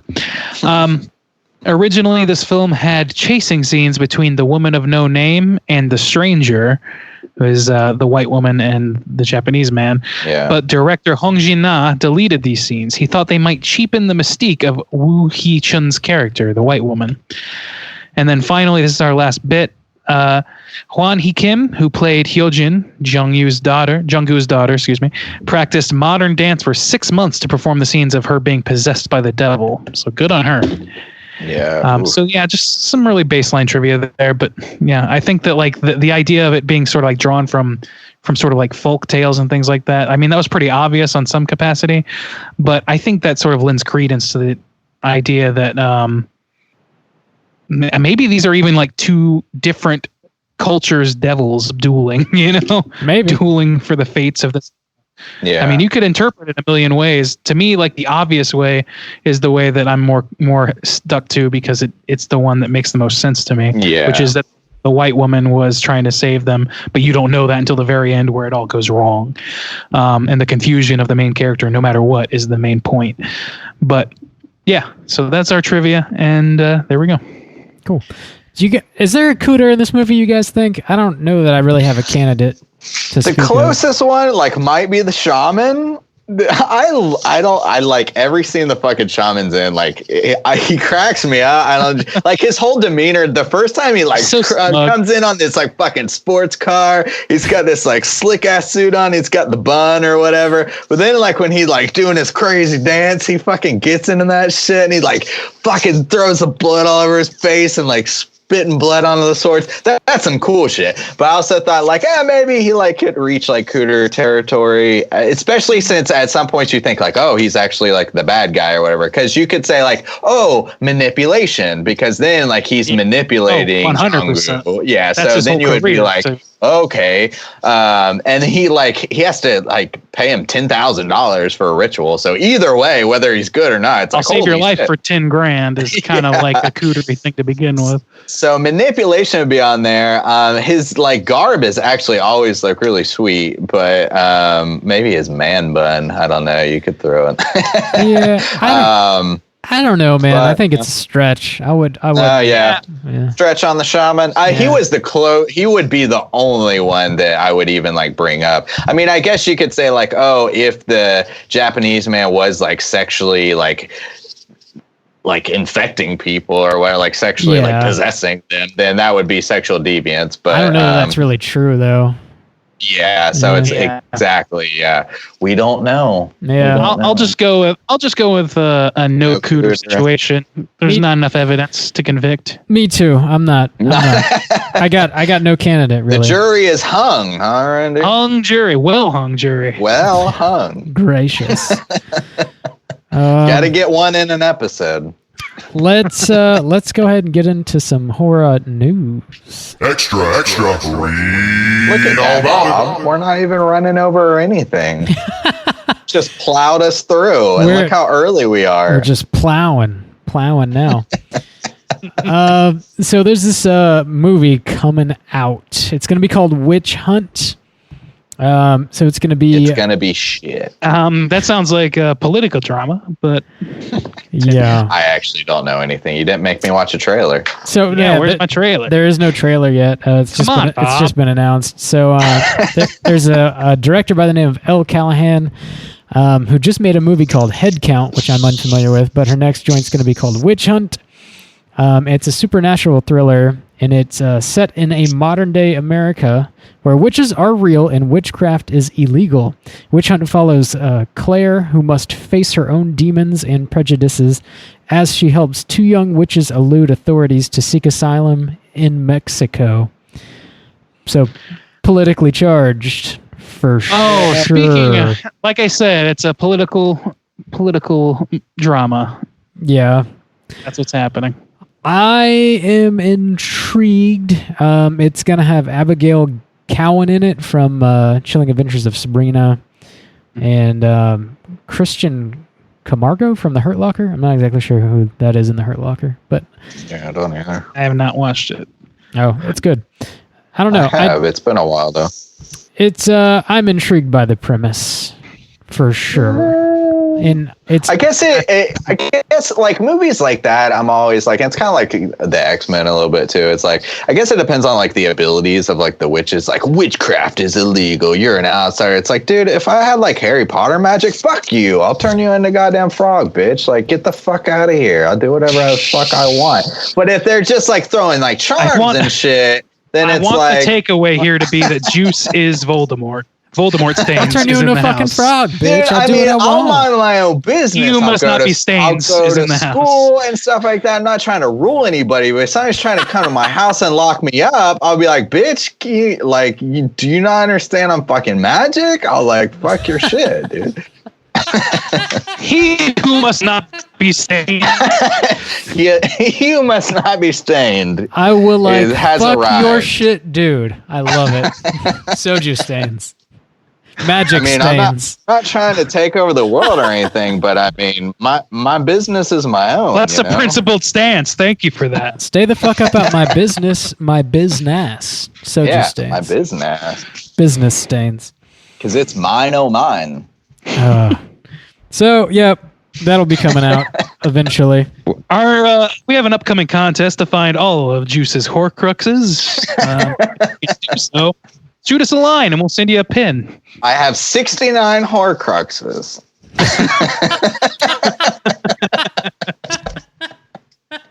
So good luck. It's going to take a lot of hunting. I have 420, but we're not going there. So mine isn't where I have to kill people. I'll leave you to guess how I make my Horcruxes. It's called jerking off, and it does it. I don't want to know.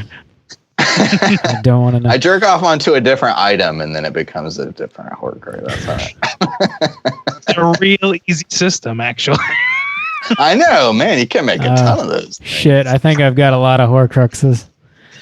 So most of them went in the toilet. The next bit of news we got here. So there's this movie we've talked about on the show before. It's called Daniel Isn't Real, and it's produced by Spectravision, which is Elijah Wood's company, and it was finally picked up here by Shudder. So we'll probably be seeing it later on this year on Shudder. But the synopsis is as follows.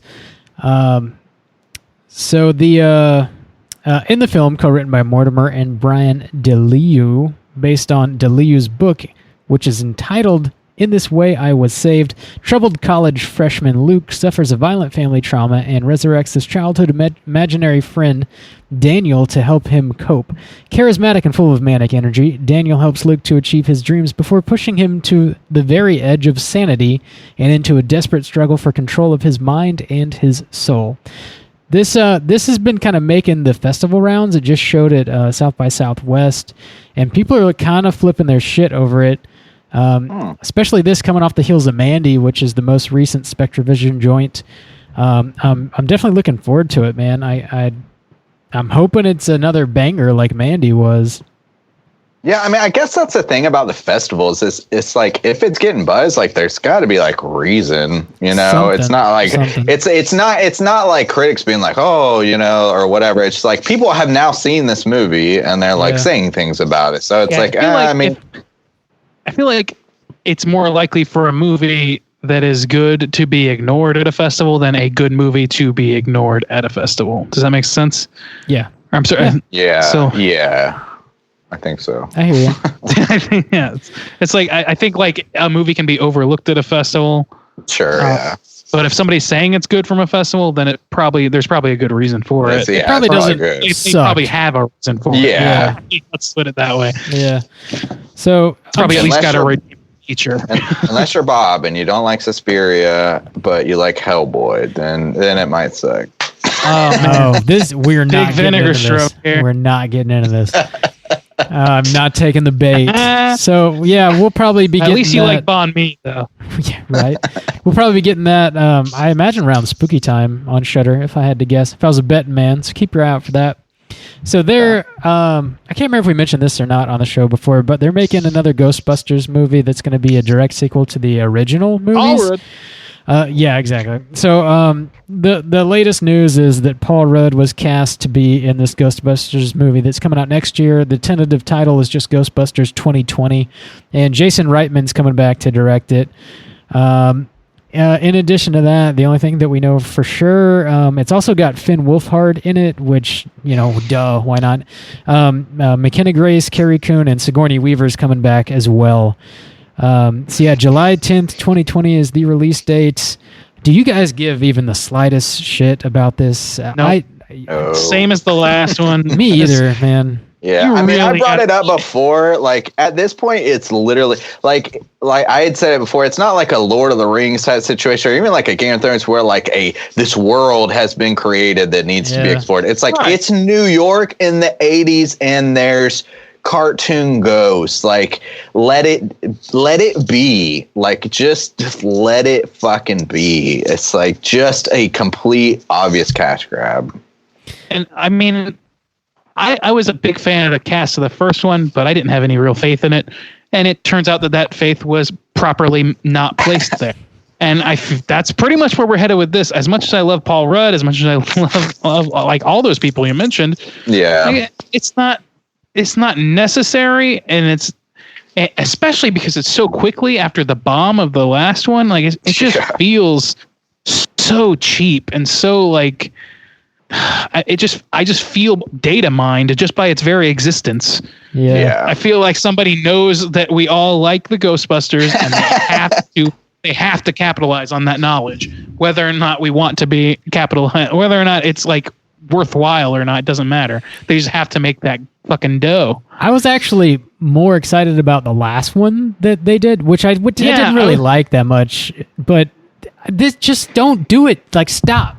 Like how many times I'm like flailing my hands around. I was getting so worked up, he's knocking his mic around. How many times are you going to go back to oh, you didn't like that one? What about this one? Oh, that one didn't work. You didn't like Paul Rudd? All right, well, we'll do another one. Yeah. It's been like, 2-3 years? It's just like, we're just going to keep doing it until you come to the movie. Well, I mean, how many goddamn Spider-Man reboots of them? This is what like comic book movies have wrought upon us. You can just reboot with impunity, and nobody gives the singlest flying fuck except for people who are like deeply invested in that particular property. The rest of us are left to be like, well, when it comes out, if somebody I respect tells me that it's worth watching, I'll consider it. Yeah. And that's like the maximum that you can hope for. It's just they know there's a base, and those people are going to pay for it, and hopefully it's good enough to where other people will pay for it too. They know it.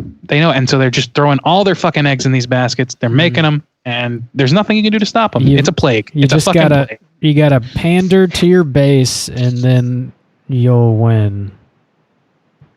That's all you gotta do.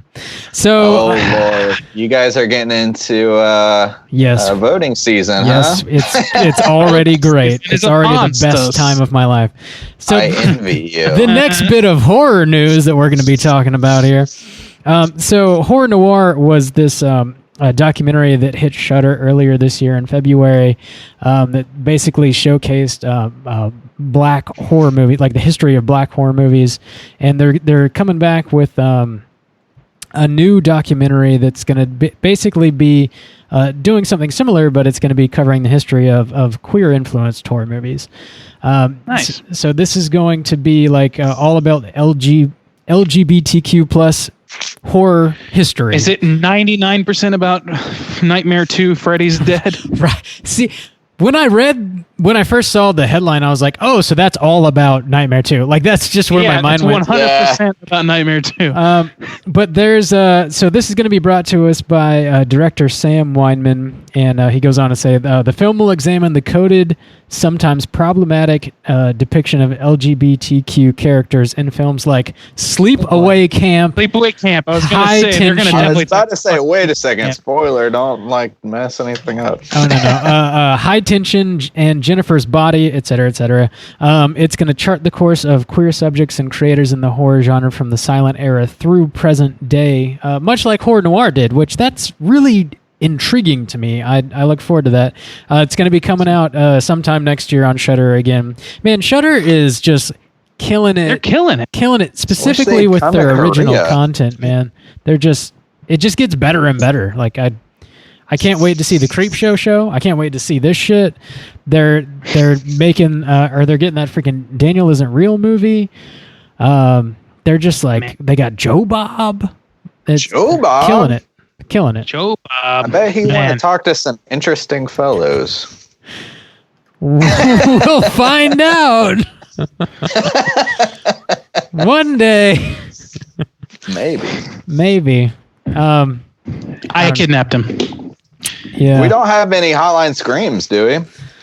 No voicemails. So there's just one more segment we gotta knock out. It's intervention time, aka time to get way down in the hole. Oh, okay. Way down in the hole. Bob, by my last count, this is the last week of June. We only have a couple days left. I think last episode we had gotten up to 12. I think is where we left off. Yeah, I think that's what you said. Yeah. So how many? Hang on. Any vinegar syndromes this week? No. Arrows. No. Or any blue steel boxes or whatever? No blue case box cases. No blue steels. But Randy did. No sparkly whatever holographic vampire Pokemon. Blu-rays. No, none of that. Actually, like cassette tapes with movies on them and shit. Randy mentioned Shout Factory, which I got a Scream Factory in the mail, which is Shout Factory's horror imprint. So if you're unfamiliar, if this is the first time listening to the show, this is the point of the show where I get publicly shamed because I buy too many Blu-rays and 4Ks.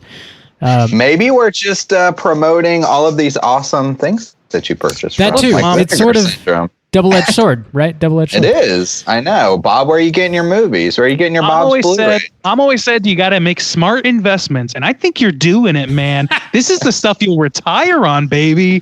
Totally. Me, specifically, yeah. I had pre-ordered a copy of Night of the Creeps on Blu-ray because Scream Factory is putting out a collector's edition of that. They actually had a really baller, NECA figure of Tom Atkins' character that you could also buy, which I did not because I don't collect action figures and shit like that.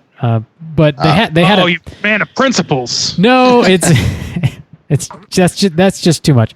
It's cool. It's very cool. Yeah, that is too much. I do think it's very cool, but and it's specifically for Scream Factory, by the way. You can only buy that figure through their website when you get the movie, should you choose to do so. So it's like limited edition and whatnot. But anyway, yeah, I got that. That movie's fucking baller. Shouts outs to is dope. Shouts outs to Chad, by the way, for picking that movie because we had never seen it last year. before. Yeah, he picked it on our Patreon page for us to watch last year, and man, that movie's fucking dope. It is good. So I picked that up, and I also picked up Thirst, which I already talked about, but that was put out by Kino Lorber on Blu-ray finally on stateside anyway. So I upgraded from DVD to Blu-ray. That movie's dope. Watch it. You got a lot of outlets, Bob. See, I'm just helping, people get familiar with what's out there, what's on a limited run right now. Maybe they can capitalize like your boy Bob. But we did in the month. Do not put your money in the bank. Put it in the vinegar syndrome. Put it in the vinegar hole. You won't work that. I think we capped out at 14 for June. We're going to see if Bob is going to reach that jet ski. We're going to have an averaged out, by the end of the year. Jet ski's probably worth about 25 vinegar holes. So we'll see if Bob could buy a brand new Sea-Doo by the end of 2019. You could have been a proud Sea-Doo owner, maybe, Bob. We'll see. Yeah, if I don't know. We're also Patreon tier taking bets on highs and lows of if Bob is going the over under could afford a Sea-Doo by the end of this year with all his vinegar holes. Oh, we're going over. I'll bet you can afford a Sea-Doo and a life vest. I'll bet. So they doesn't come with one? No, Nope, of course not. Scream Factory did announce today a couple things they're putting out in October. They're putting out the Omen collection, like all 5 Omen movies, including the remake of the original. And they're also putting out a collector's edition of the Blob, the 80s version of the Blob, which is pretty dope. So yeah. So July, we're up to 2. So how many copies? 12, 13? That's no, just that's October. Okay, all right. All right, so I feel like I'm June seen. 28th, and we're already up to 2 for July. No, Justin, incorrect. July.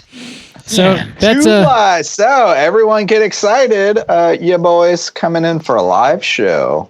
That's right. Yeah, Justin's going to be flying in. Rob, get excited. Yeah. So to clarify, Justin's not going to be in town for our live show. Andy, however, will be in town for our live show. Justin's just going to be in town hanging out for a week.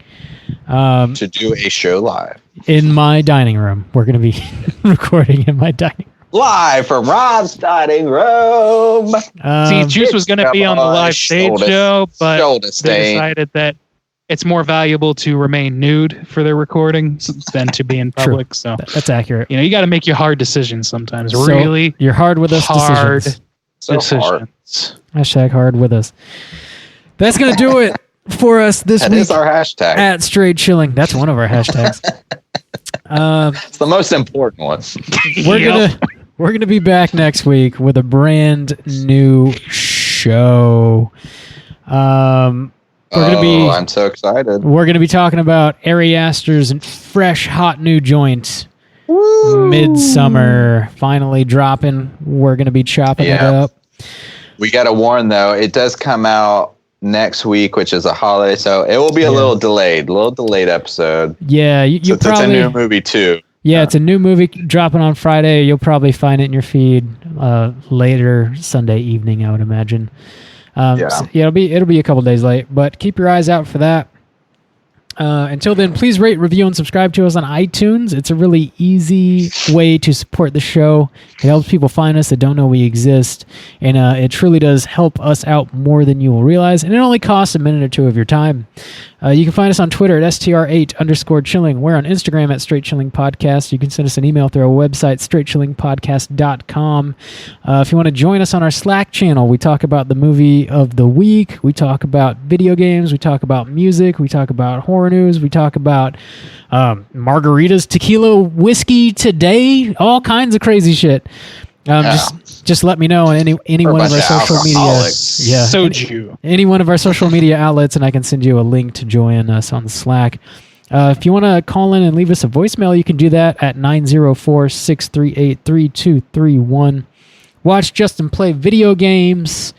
Go watch Midsummer. Support some quality ass horror. It's been getting crazy reviews. That's assumed. I am stoked about it. Well, yeah, but Rob, wait, we've done A little this preview before. of Rob's score. He's hard with the movie sight unseen. Hey, Top 10 of 2019 Glass. oh god, yeah, I got to go back. So I had my projected top 10 of 2019 on my phone, which Glass died. was So I don't know what that list was. I got to try and find it. I know Oh, I we gotta mentioned go it back. on a show, but also Lord knows we're not going to listen back. Also, half of the movies that will probably wind up on my list, I didn't even know were coming out at the time I made that projection.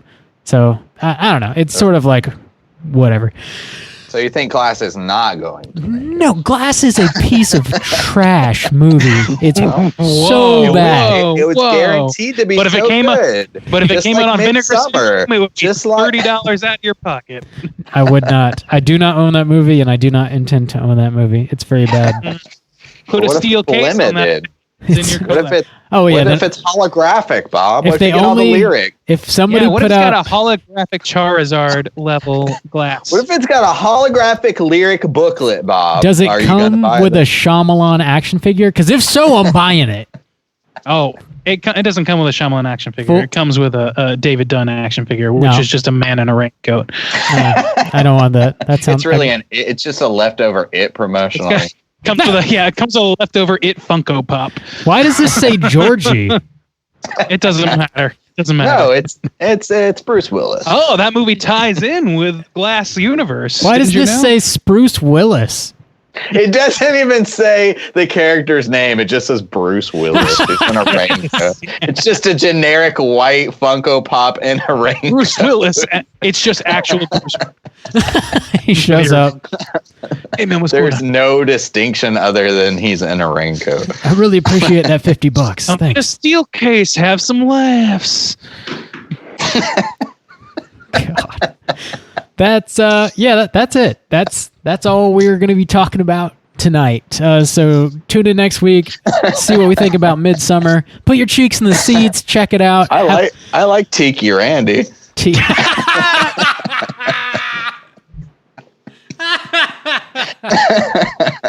It's a good luck charm. Tiki Randy. Tiki is That's a dope. She's Tiki. empty. Oh, I hope so. It's been 2 hours. I meant to get more, but you got me all caught up talking about spooks and specters and so forth. Whoa, Randy. The smelly specter. That's my favorite sexual move. If I'm being honest. Oh, I keep interrupting Rob's outro. I just don't want to. so Rob, you remember Yeah. how you said that movie was a little long? Yeah, I know. I just like talking to you guys. Appropriately, so are we. I've tried to end it like at least 3 times and it just hasn't happened. Oh yeah, I definitely could tell because of that. We last one. always have to be longer than the movie we're reviewing, so we've got another 45 minutes to go. Oh God. Tiki Randy, you better fill her up. No, that is it. We'll see you guys next week. Have a fun, happy, and safe 4th of July. And until next week, as always, everybody please keep chilling. Take her easy.